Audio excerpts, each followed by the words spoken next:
23. Take a look at 23.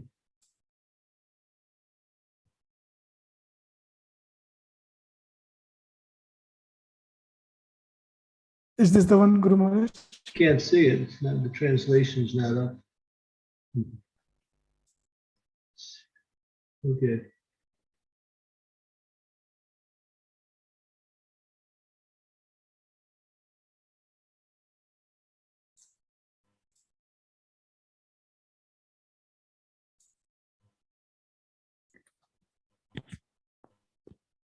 Can you see, Guru Maharaj? This is O Rishikesh, master of Yeah. the sense. Yeah. Okay.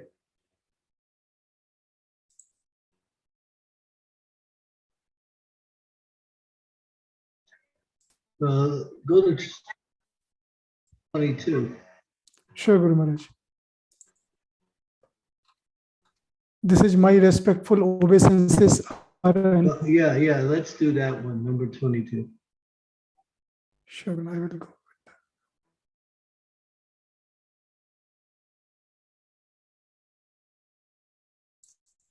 Yeah. Okay. Om Namo Bhagavate Vasudevaya. Om Namo Bhagavate Vasudevaya. Om Namo Bhagavate Vasudevaya. Nama Pankaja Nabhaya. Nama Pankaja Maline. Nama Pankaja Netrayam. Namaste Pankajangraye.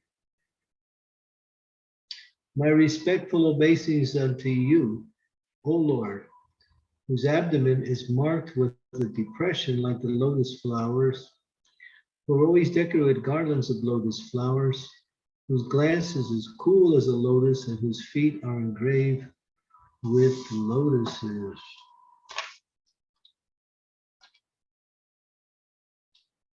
Here are some of the specific symbolic marks on the spiritual body of the personality of Godhead, which distinguish his body from the bodies of all others. They are all special features of the body of the Lord. The Lord may appear as one of us, but he is always distinct by his specific bodily features. Srimati Kunti claims herself unfit to see the Lord because of her being a woman. This is claimed because women, Sudras, the laborer class, and Dvija Bandhus, or the wretched descendants of the higher three classes, are unfit by intelligence to understand transcendental subject matters concerning the spiritual name, fame, attributes, for, etc., of the supreme absolute truth. Such persons, although they are unfit to enter into the spiritual affairs of the Lord, can see him as the Archavigra who descends to the material world just to distribute favors to the fallen souls, including the above-mentioned women, Sudras, and Dvija Bandhus. Because such fallen souls cannot see anything beyond matter, the Lord condescends to enter into each and every one of the innumerable universes as the Garbhodakshina Vishnu, who grows a lotus stem from the lotus-like depression in the center of his transcendental abdomen. And thus, Brahma, the first living being in the universe, is born. Therefore, the Lord is known as Pankajanabi. Pankajanabi, Lord, accepts the Archavigra, his transcendental form, in different elements, namely a form within the mind, form made of wood, form made of earth, a form made of metal, a form made of jewel, form made of paint, a form drawn on sand, etc. All such forms of the Lord are always decorated with garlands of lotus flowers, and there should be a soothing atmosphere in the temple of worship to attract the burning attention of the non-devotees always engaged in material wranglings. The meditators worship a form within the mind, therefore the Lord is merciful, even to the women, Sudras, and Dvija Bandhus, provided they agree to visit the temple to worship the different forms made for them. Such temple visitors are not idolaters, as alleged by some men with a poor fund of knowledge. All the great acharyas established the temples of worship in all places just to favor the less intelligent, and one should not pose himself as transcending the stage of temple worship, while one is actually in the category of the sutras and of the women or less. One should begin to see the Lord from his lotus feet, gradually rising up to his thighs, waist, chest, and face. One should not try to look at the face of the Lord without being accustomed to seeing the lotus feet of the Lord. Srimati Kunti, because of her being the aunt of the Lord, did not begin to see the Lord from the lotus feet because the Lord might feel ashamed. And thus Kunti Devi, just to save a painful situation for the Lord, began to see the Lord just above his lotus feet, that is, from the waist of the Lord, gradually rising to the face and then down to the lotus feet. In the round, everything out there is in order. Everything is in order. Okay, is there more? You can't see it. Is that the end of it? Yes, Guru Maharaj, that's the end. Okay. I I was just moving up. Chaksu Militam Yena Tasmai Shri Guru Namaha. Nama Om Vishnu Padaya Krishna Prasnaya Bhutale. Srimakti Bhakti Vedanta Swami Iti Namini Namaste Saraswati Devi Gaudavara Pachana Sesana Suni Ravi Pasyate Sitarane. Vanchakopa Tarubhascha Kripa Sindhuve Vachapatita Naman Pavanebhyo Vaishnavebhyo Namaha.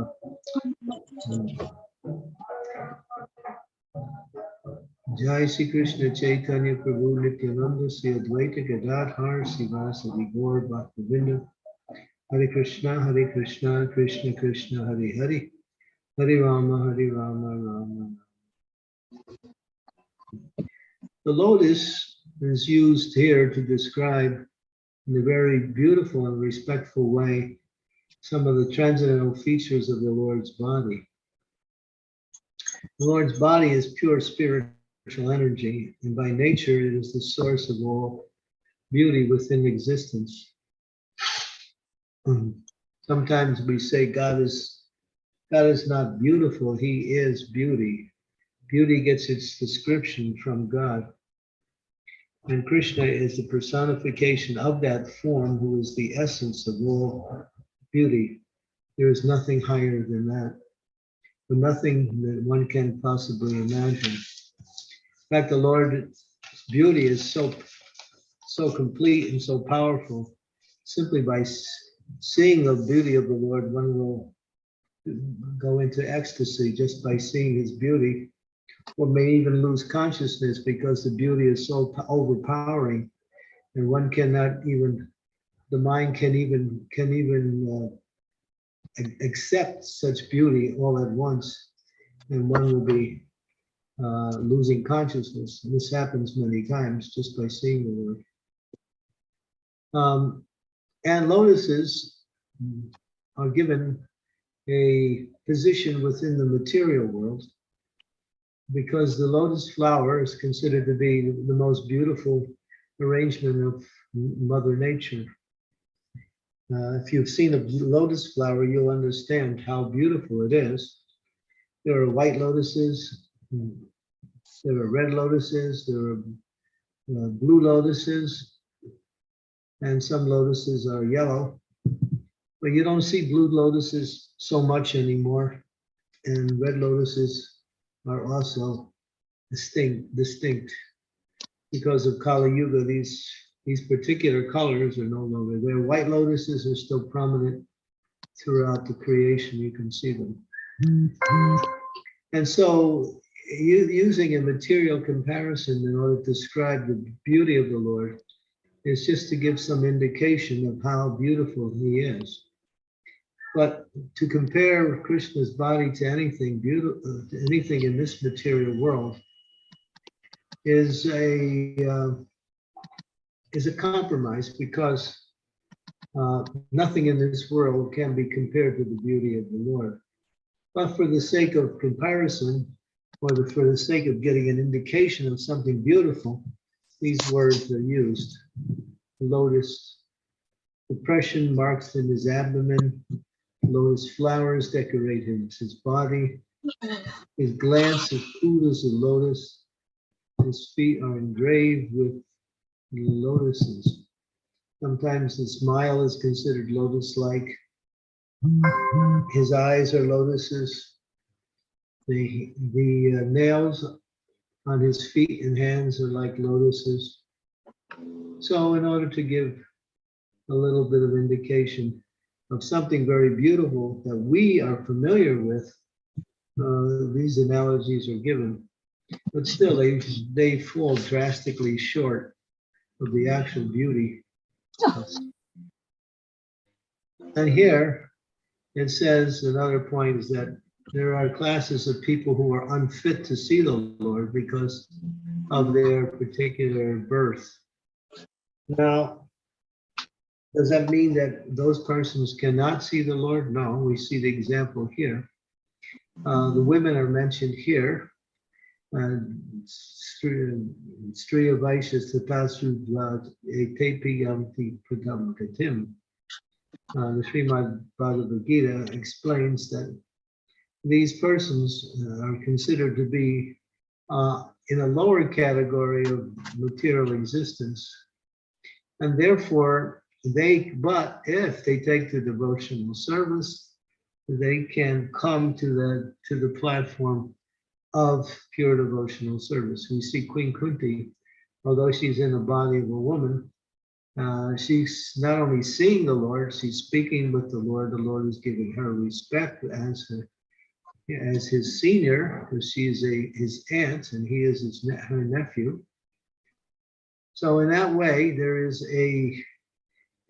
a glorification of Kunti Devi, although the verse says that women are in a lesser position and therefore cannot understand. Therefore, deity worship is meant for such persons. Deity worship is there for those who are neophyte and those who are on the highest level of the. In between, generally it doesn't apply. But what does that mean? That means that in this material world, no one can see the Lord, because the Lord, as we hear from the previous verse, he is within and without, yet he remains invisible. So he's invisible to those who do not have the love for Krishna. He remains invisible. Therefore, he becomes visible when develops pure love for him. Premanjritam bhakti vilochanena santasa daiva hridayesha vilokayanti yam shama sunda achintya guna sarupam govindam adipurusham tamaham bhajami. So when bhakti is there, bhakti is compared to an ointment. The eyes are given the principle of seeing. And so what can we see? But if the eyes are decorated with love, just like eyes become more beautiful when ladies put this kajal or mascara, we call it in the Western way, on their eyes, and the eyes become more attractive. So when love is there, it beautifies the eyes, and the eyes can then see the Supreme Personality of Godhead. And therefore, he's visible to those who have love, no matter what category they are in. Kidata hunam palinda pukasa ambira sambhaya tasyalaya yanecha papa upasrayasraya sudanti prabhavishnave namaha. So even people who are below in the Vedic culture or below the Varnashram system can also come to the stage of developing love for Krishna if they become purified through the process of devotional service. And the first purification is they associated with devotees.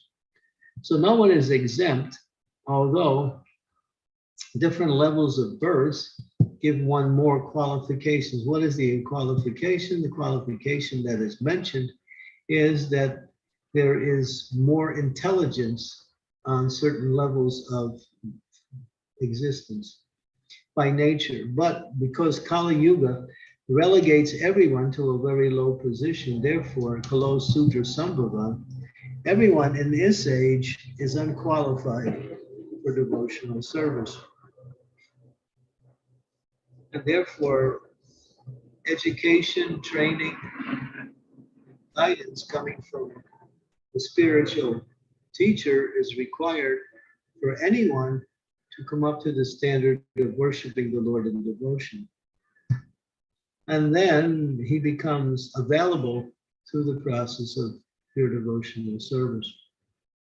Queen Kunti, you'll see it, she'll compare herself to be unqualified to see the Lord, but yet she is on a very high platform of devotion. That'll come up in some of the following verses as we go on here. And so here it's giving emphasis to worshiping the Lord in the temple. And this is called Archa Vigraha. There are two processes. There's Bhagavad Vidhi and Pancharatriki Vidhi. Vidhi means the path, or marg, Bhagavad marg, and Pancharatriki marg. Marg means path. And therefore, Srila Prabhupada, in establishing the Krishna consciousness movement, he put a lot of emphasis on opening temples and establishing temples and worshiping deities in a regulated way. Why? Because people in Kali Yuga require that. Temple worship wasn't so much in Satya Yuga, nor was it there in Treta Yuga. It started to develop into Vara Yuga more so. And then in Kali Yuga, it's there because most people are so fallen that they need this type of presentation of the Lord's appearance. He appears in his form as Archa Vigraha, which is non-different than him. And therefore one can see the Lord, one can bathe the Lord, one can feed the Lord, one can wake the Lord, one can put him to bed, one can dress the Lord, one can worship the Lord in these particular forms. And so this sets the foundation for purifying the consciousness, and then one can take to the process of chanting the Hare Krishna Maha Mantra. Although chanting Hare Krishna is easy, in another sense it's not easy. It's not easy because we are still contaminated by material energy. And therefore, we can't chant properly, or we can't chant continuously. We can't chant with attention. The mind is so disturbed by by material desires and material tendencies that it becomes very difficult to make progress in the chanting of the holy name of the Lord. Although it's so easy. I was just listening to Prabhupada this morning. He was saying, yes, this whole process of chanting the Hare Krishna Maha Mantra is so easy, but still you can't do it. And he was saying that, and it was just like a revealing.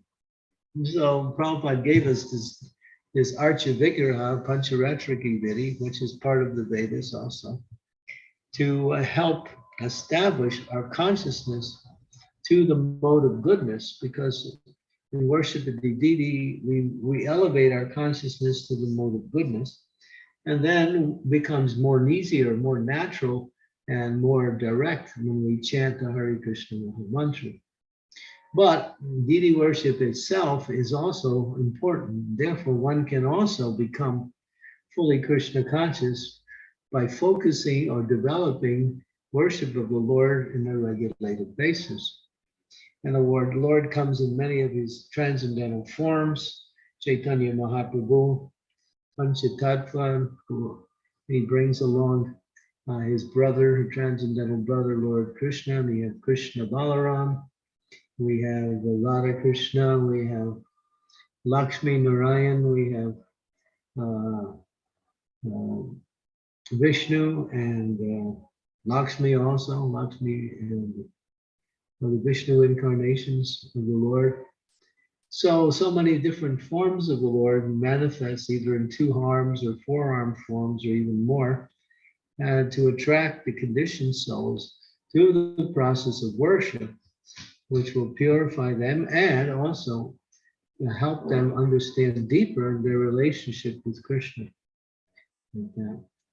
And so we'll see how much energy, time, and effort and expense Srila Prabhupada went in order to establish this Krishna consciousness movement through temple worship.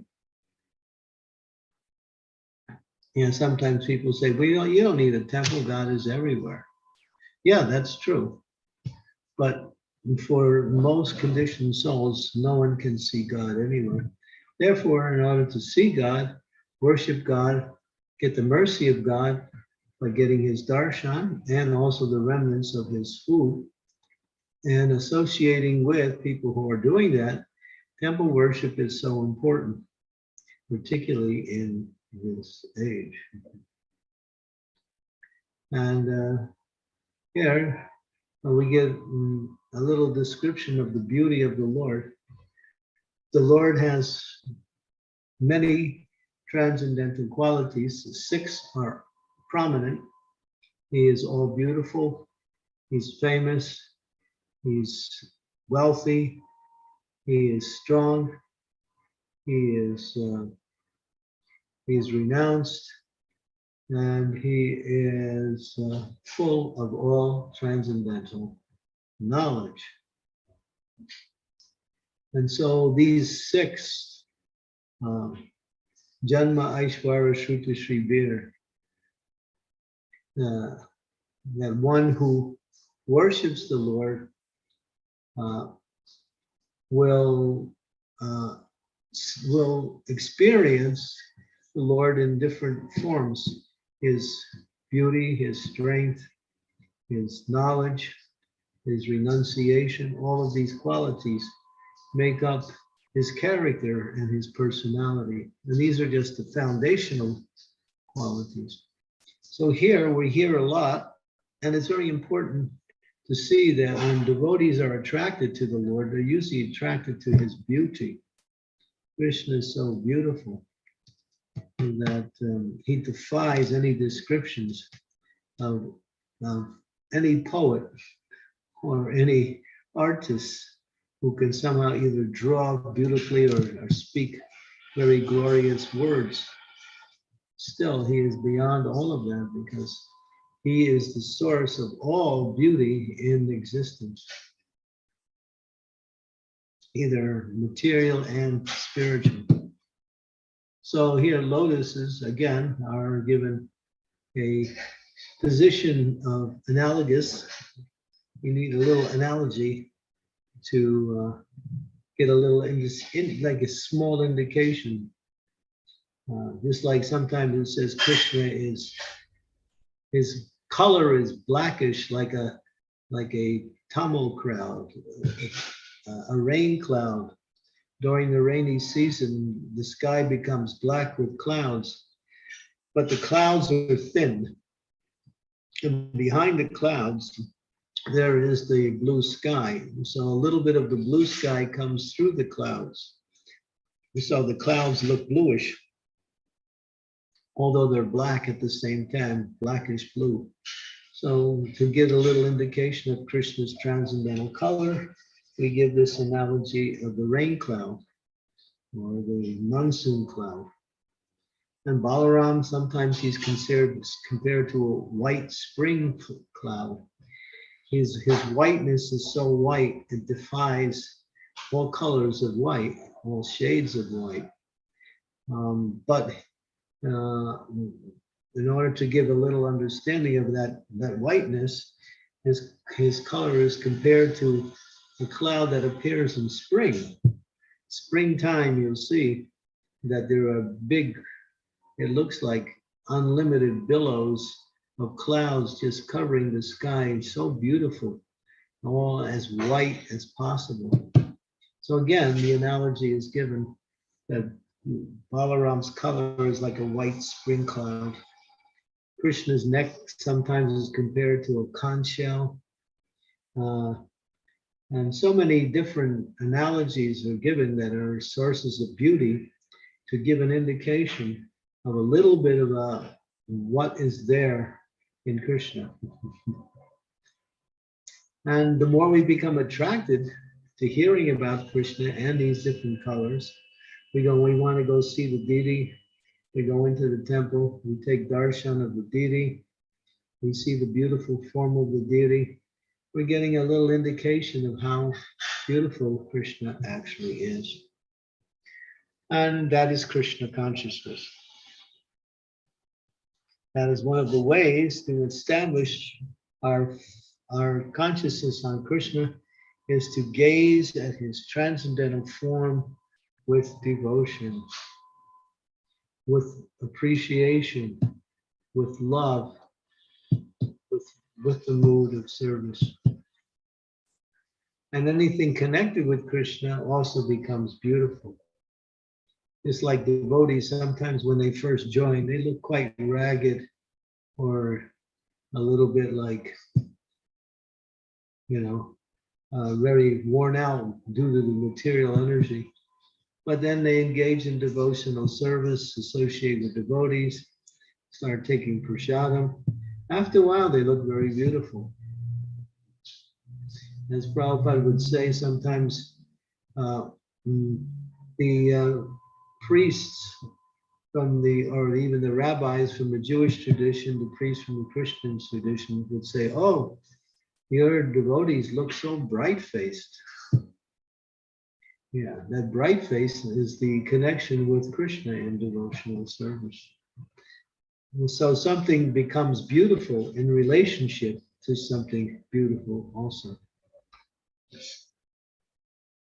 When you pick the set of clothes that you're going to dress the deity with, you look at it and you think, oh, it's nice. But as soon as it goes on to the deity, it becomes very attractive. As soon as it connects with the Lord, the beautiful outfit has increased in its beauty simply by connecting itself with the source of beauty, Sri Krishna himself. Now Krishna, there's a way to worship Krishna. It's called Ikshata. Ikshata means to simply sit in front of the deity and gaze at the beautiful transcendental form of the Lord. So that's one of the ways of worshiping the Lord. There's no active service. There is just the loving glance of the devotee seeing the beautiful form of the Lord. And it's like almost like it is a meditation, actually. It becomes a meditation. Okay, and then of course here it says that Kunti, when she first, because of her position as an ant, she didn't look at Krishna's feet. She began with his waist, and then she took her eyes all the way up to his smiling face. But generally, when we take darshan in the temple, we approach the Lord by his transcendental feet. We place our gaze at the lotus feet of the Lord, gradually move the eyes up his transcendental form to the beautiful smiling face of the Lord, and then down again to the lotus feet. And then we offer our obeisances. That is the procedure for offering obeisances, to gaze first at the lotus feet, bring the eyes up to the face, and then bring it down again, and then offer obeisances. That the acharyas teach us that that is the way to approach the Lord in the temple. Okay, so Krishna.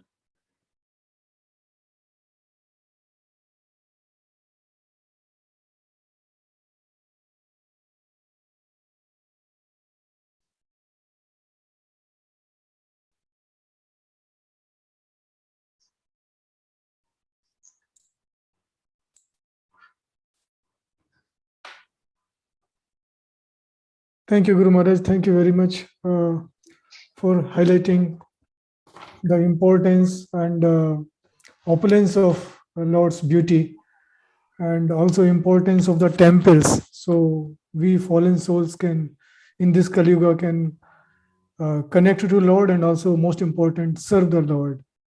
And I think the last point which you highlighted is also very, very important for all of us, that when we take darshan of Lord in the temple, first we should take darshan of his lotus feet, then face, and then down again, and then bowing down.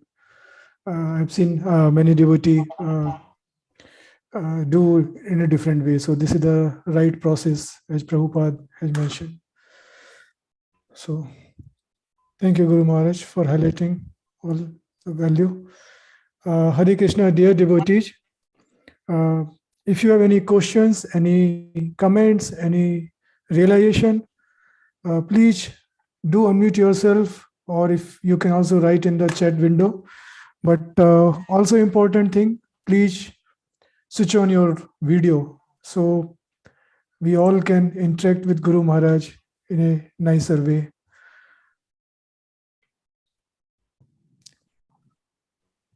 I see Bishop Prabhu has raised his hand. Bishop Prabhu, please go ahead. We can't see you, Prabhu. Hare Krishna, do you hear me? Yes, we can hear you. I think we have like a separate system here. We are in Noja Laduta, Zagreb. So please, one big Haribol for Maharaj. Haribol! Haribol! Haribol! Hare Krishna. Maharaj, so we are just joining in. Devotees here, they are doing Vima Nirjala Ekadashi here in the temple. We are doing bhajans, chanting, and we are also listening to your lecture. So thank you very much for the points. Do you want to maybe address the devotees here for maybe a minute or so? Haribo, Panchakalpa Darubhascha Kripa Sindhu Vacha Patitanam Pavanebhyo Vaishnavebhyo Namaho Namaha. The Ekadasi is one of the days by which we can show our love for Krishna by renouncing some of the things that we would normally do in order to go to higher consciousness. And that way we can reduce our bodily activities and focus more on the glories of the Lord, particularly by chanting his holy name, the Hare Krishna Maha Mantra. So this day is an opportunity for making more spiritual advancement. So this mercy comes by the arrangement of the spiritual master in order to give the devotees an opportunity to go deeper into their own Krishna consciousness and to learn more by hearing and chanting the glories of the Lord.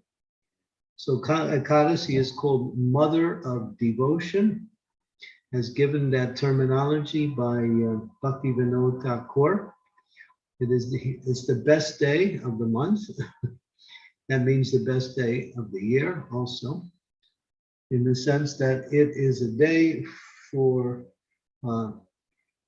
reducing bodily activities and increasing spiritual activities with more attention and focus like that. Sometimes when we first begin the austerities, the mind gets a little restless, but that's the nature of the mind. Just continue with your austerity and hear and chant the glories of the Lord, have kirtan, discuss different subject matters centered around the activities of the Lord's pastimes, and chant japa and chant kirtan, of course. And that way you are in the essence of Krishna consciousness. Shravanam kirtanam Krishna smaranam.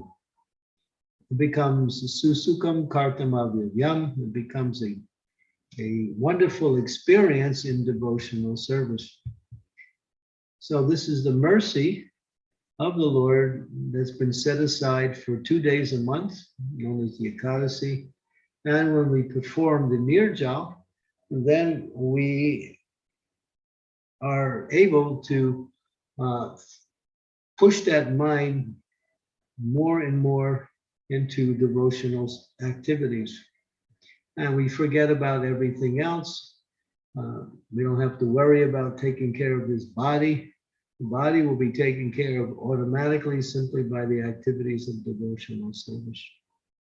The body has needs, but the body can also be subliminated to the needs of the soul. And when the soul becomes prominent through hearing and chanting, then we can easily overcome these bodily urges and focus on the essence of life. The soul has no need to eat. The soul has no need to sleep. The soul does not defend.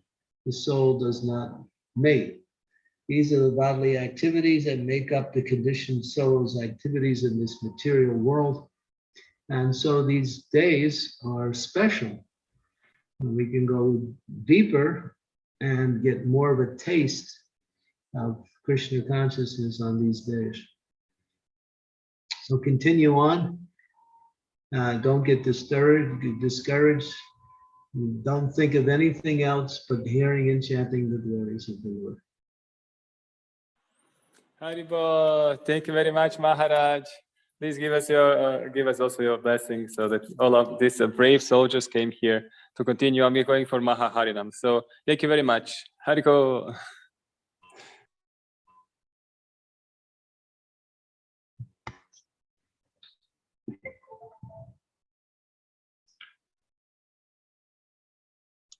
Hi, Bol Maharaj. Thank you very much. Hare Krishna. Hare Krishna. I hope. Tirti Kirti, Hare Krishna. Hare Krishna, Maharaj. Thank you very much.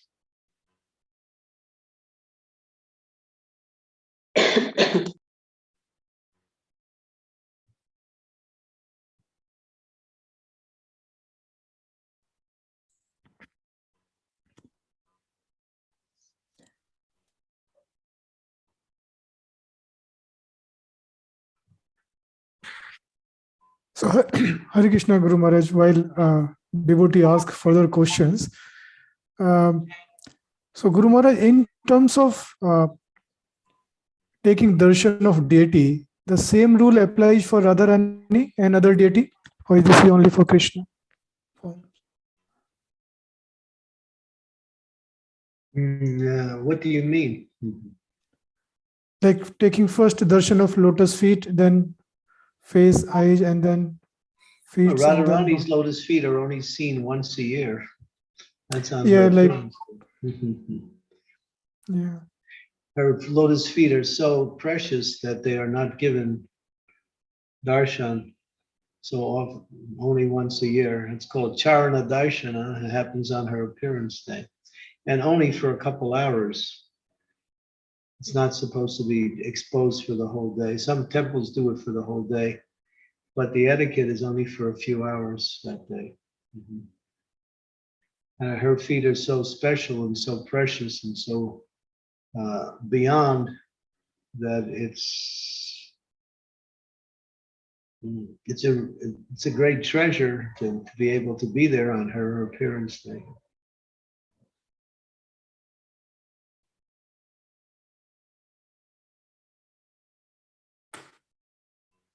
Radharani's lotus feet are so glorious that even Krishna takes shelter there.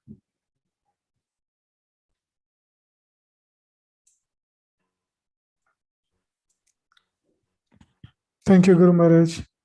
Kalakanti Radhika Mataji mentioned that they stopped completely in London.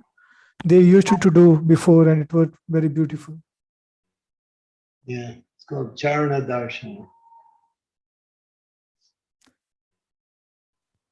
Thank you, Guru Maharaj. Namrata Mataji, you have raised your hand. Please go ahead.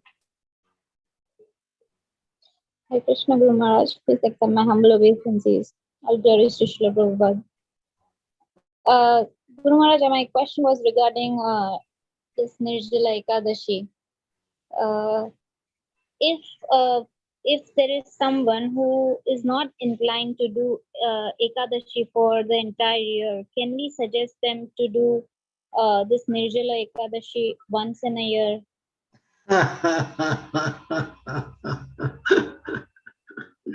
That's the story behind Nirjal. The story is that Bhima, the Pandava Bhima, is another name for him is Vikradar. And the word Vikradar means one who has a belly like a wolf. In other words, he has such high fire in his belly that he has to eat a lot. So he told Krishna he couldn't perform Ekadasi. And Krishna arranged for him to do it once a year. So that's why it's called Bhima Nirjala Ekadasi. That's the actual name. So you have another Bhima around there somewhere? Maharaj, because I'm asking this because Bhima, out of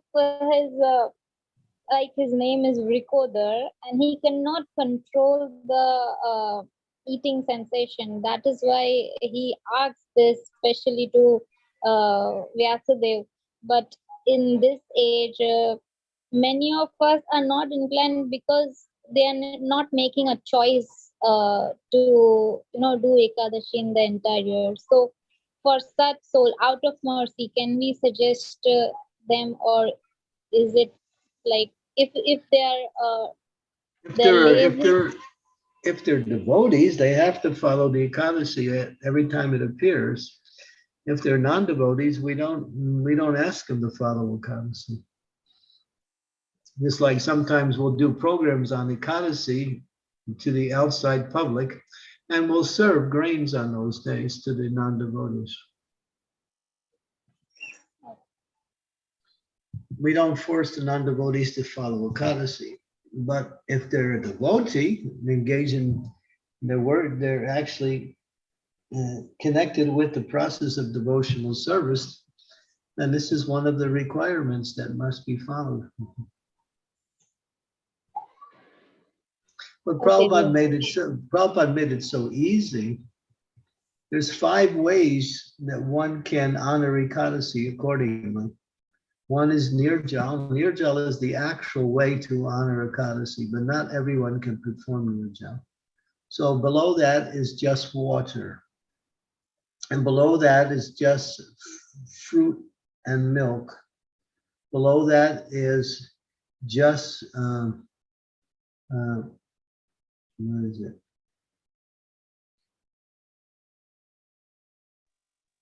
Cooked foods. Paral.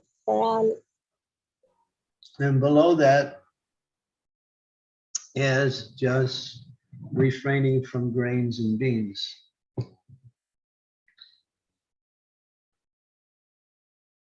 So 5 stages you can do it. So Prabhupada gave us the lowest: no grains, no beans.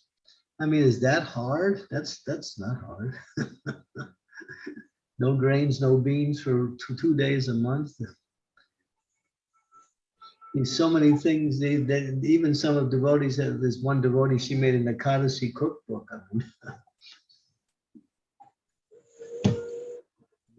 These are all features of the Western influence. Ekadasi really means Nirjal. Every Ekadasi is Nirjal. That's the actual Ekadasi. But no one can perform it in this age. It's difficult. So Prabhupada gave us more of a concession. And Prabhupada, when he talked about it, he said, take a little fruit, take a little milk. That's nice. That's Ekadasi. But there's others who can't even do that. So he said, all right, so have some cooked foods, but no grains, no beans.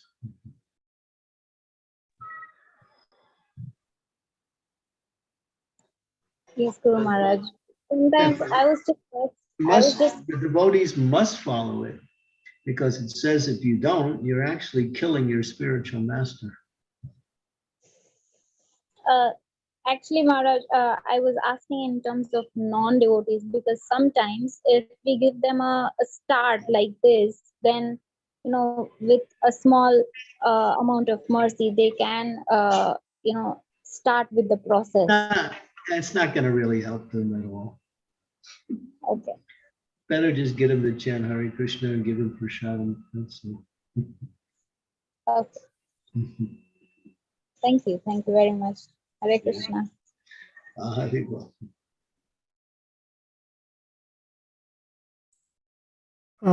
Hare Krishna, Bhuvneshwari Mataji, you have raised your hand. Please go ahead.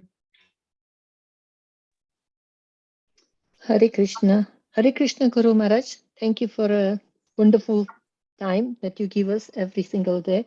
Maharaj, you just said that, when you're preaching to non-devotees on Ekadashi, you give a grain prasad to them, not to everybody else.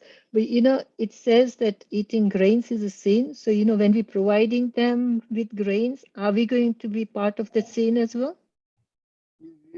Well, for preaching, we can do that.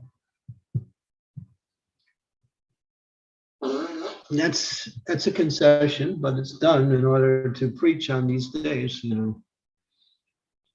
because Okay, prashadam is the big part of preaching. When we have programs with the non-devotees, when the prashadam is there, it should be the best of all prashadam. Okay. Thank you. Thank you, So Maharaj. we don't. I mean, if some devotees, when they do preach on that day, they just distribute Kadasi prashadam, but others will go farther and cook regular prashadam like that. So that's not wrong. But it's done only for preaching. That's all. Thank you, Maharaj. Thank you. Yeah.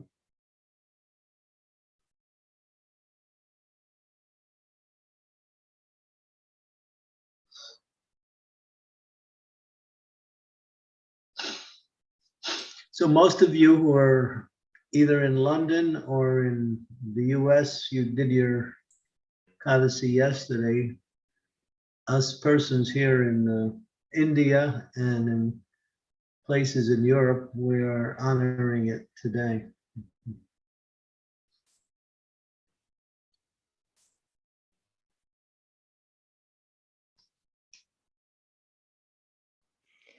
So happy Nirjala Ekadashi, Maharaj. What's so happy about it?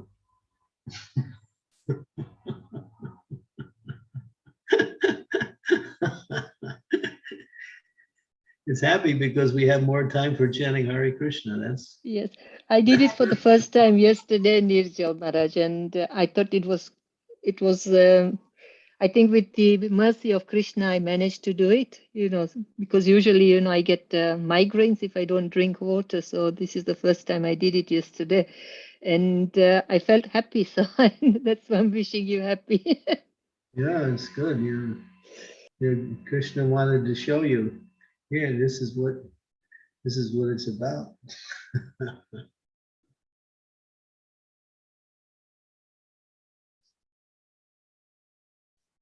It's good because when we get older, food also becomes restricted. As we get older, certain foods are no longer available because of health, and as you get really old, sometimes you can't eat anything. Everything you eat has to be liquid.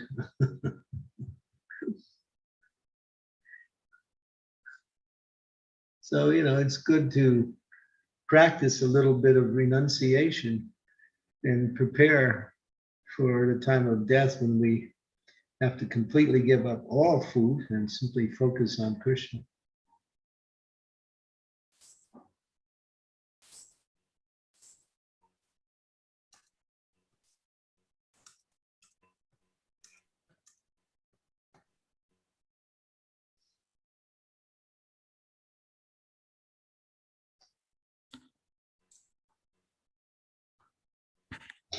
Hare Krishna, Guru Maharaj. There is one question on the chat which Kalakanti Radhika Mataji is asking.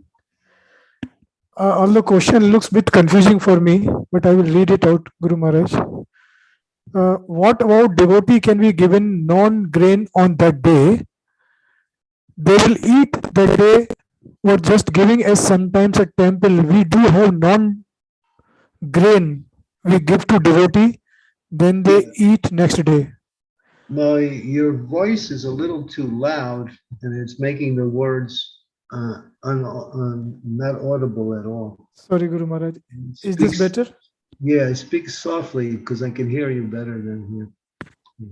Okay, Guru Maharaj. Yeah.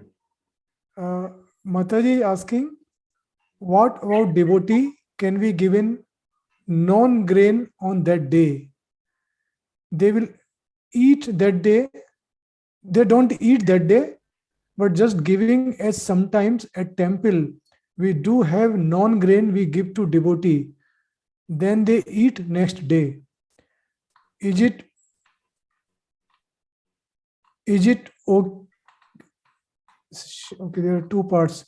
Is it okay? As one senior devotee say, it's not good to offer any devotee non-grain, so bit confused. Yeah, it's not. You can't say, well, here's some grains today, and then because it's Ekadasi, you can eat it tomorrow. No, that's bogus. That's another form of cheating. You can't do that.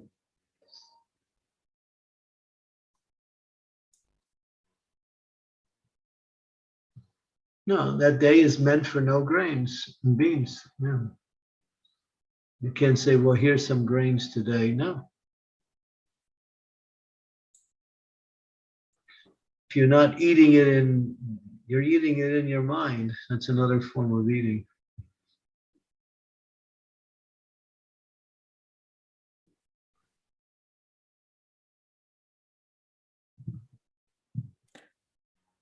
She's saying thank you, Guru Maharaj. Although I have seen Guru Maharaj in few temples where they say that they can offer everything to Lordship, and since it's a prasadam, they just distribute among devotee, and they say, if you want to eat, you can eat next day. No, the grains should be kept for the next day for the distribution. The Mahaprasadam. And for the general population, they cook foods that are non-grain.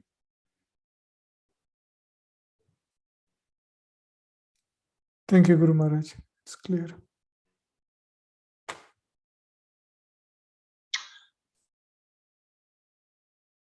Okay, thank you. Yeah, Guru Maharaj, there is no further questions and nobody has raised any hand. Devotee, any last minute question, please?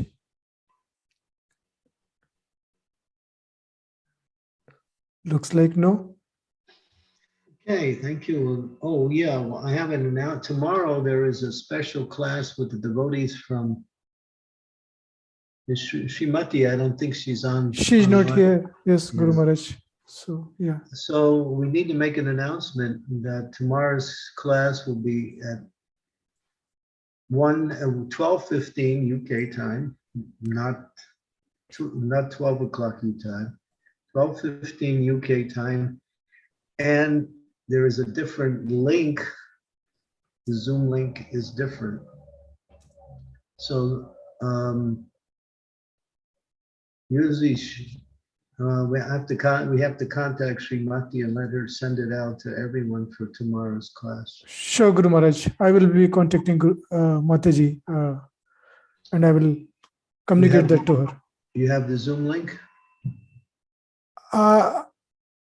I don't have Zoom link, but probably it's going to be the same which happens once in a month from that US devotees. Yes. So yeah, so we'll use the same Zoom link, Guru Maharaj. Yeah, she has it, I think. Yeah. Okay. And for those of you online today, spread the word to others. Tomorrow will be with the devotees in Detroit.